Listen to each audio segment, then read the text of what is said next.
আসসালামু আলাইকুম। বাংলাদেশ বেতার, Rajshahi.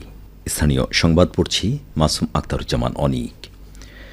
Rajshahi metropolitan police commissioner Mohammad Abu Sufian বলেছেন, দুর্গাপূজাকে কেন্দ্র করে স্বার্থান্বেষী মহল যাতে কোনো ধরনের বিশৃঙ্খলা সৃষ্টি করতে না পারে সে বিষয়ে কঠোর নিরাপত্তা ব্যবস্থা গড়ে তোলা হবে। তিনি আজ দুপুরে আরএমপি সদর দপ্তরে আয়োজিত সাংবাদিকদের সাথে এক মত বিনিময় সভায় একথা জানান।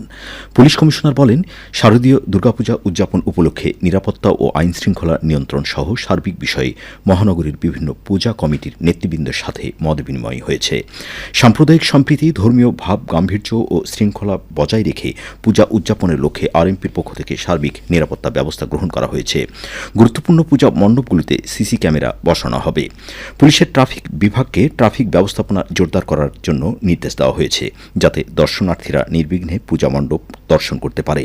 পাশাপাশি রাজনৈতিক নেতৃবৃন্দের সাথেও আলোচনা হয়েছে।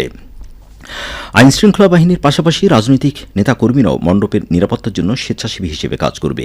কাজেই কোনো গুজব ছড়িয়ে যাতে কেউ পরিস্থিতি ঘোলাটে করতে না পারে সে বিষয়ে সবাইকে সতর্ক থাকার আহ্বান জানান তিনি। এছাড়াও যে কোনো প্রয়োজনে আরএমপি হটলাইন নম্বরে টেলিফোন নম্বর 8802-588-01351 অথবা মোবাইল নম্বর 0132006399 যোগাযোগ করা যাবে বলে জানান তিনি। অনুষ্ঠানে আরও উপস্থিত ছিলেন আরএমপির অতিরিক্ত police commissioner crime and operations Mohammad Hemayetul ইসলাম।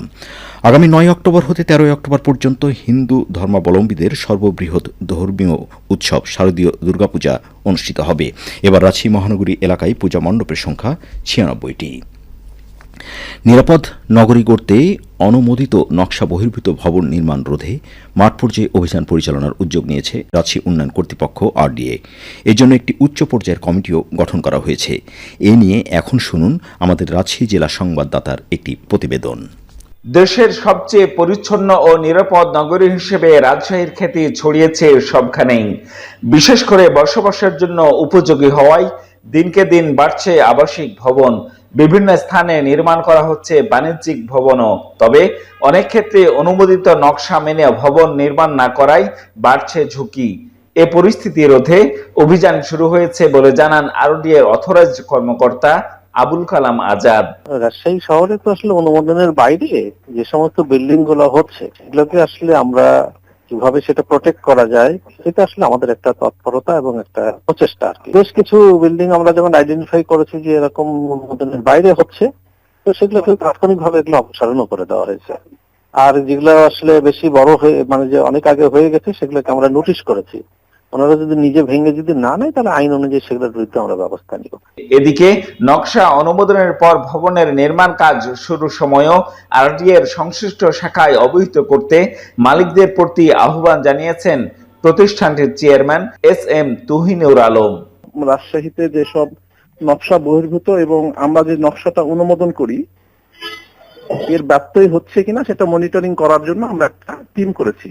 আমরা সিদ্ধান্ত নিয়েছি যে এটা রাজশাহী মহানগরীতে এটা রেগুলারই এটা আমরা পরিচালনা করব। এবং পাশাপাশি আমরা এই জিনিসটাও করার চেষ্টা করছি যে যারা নকশা অনুমোদন নিয়ে যাচ্ছে তারা যেন আমাদেরকে ইনফর্ম করে কবে তাদের বিল্ডিংটা নির্মাণ শুরু করবে। তাহলে আমাদের জন্য এই সহযোগিতাও আমরা তাদের কাছ থেকে প্রত্যাশা করছি। এরই মধ্যে নগরীর বনলতা আবাসিক এলাকা ও চন্দ্রিমা আবাসিক এলাকায় বিভিন্ন নির্মাণাধীন ভবন পরিদর্শন করেছে আরডিএর উচ্চ পর্যায়ের টিম।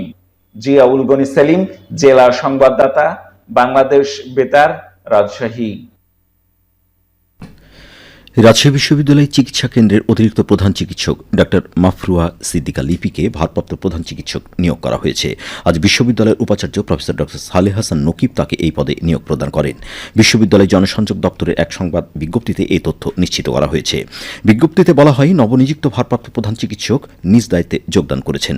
সুষ্ঠু ও সুন্দরভাবে দায়িত্ব পালনে তিনি সংশ্লিষ্ট সকলের সহযোগিতা কামনা প্রত্যাশা করেছেন। আজ নাটোরের বড়াইগ্রাম উপজেলার রাজাপুর বাজারে ভ্রাম্যমাণ আদালত অভিযান পরিচালনা করে 4 লক্ষ টাকা মূল্যমানের অবৈধ 800টি কারেন্ট জাল জব্দ করা হয়েছে। পরে এসব জাল আগুনে পুড়িয়ে ধ্বংস করা হয়। বড়াইগ্রাম উপজেলা নির্বাহী অফিসার ও ভ্রাম্যমাণ আদালতের বিচারক লাইলা জান্নাতুল ফেরদৌস মৎস্য বিভাগ পরিচালিত এই অভিযানের নেতৃত্ব দেন। তিনি জানান, মৎস্য সুরক্ষা ও সংরক্ষণ আইন 1950 অনুসারে অভিযান পরিচালনা করা হয়েছে। এই অভিযানে সেনাবাহিনী সহযোগিতা প্রদান করেন। সবশেষে আবহাওয়া। আজ রাজশাহীতে সর্বোচ্চ তাপমাত্রা ছিল 29.4 ডিগ্রি এবং সর্বনিম্ন 25 ডিগ্রি সেলসিয়াস। বিকেল 3টায় বাতাসে আপেক্ষিক আর্দ্রতার পরিমাণ ছিল 89%। রাজশাহী পার্শ্ববর্তী এলাকায় আজ সূর্যাস্ত সন্ধে 5টা 57 মিনিটে। সংবাদ শেষ হল। আমাদের পরবর্তী স্থানীয় সংবাদ সন্ধে 7টায়।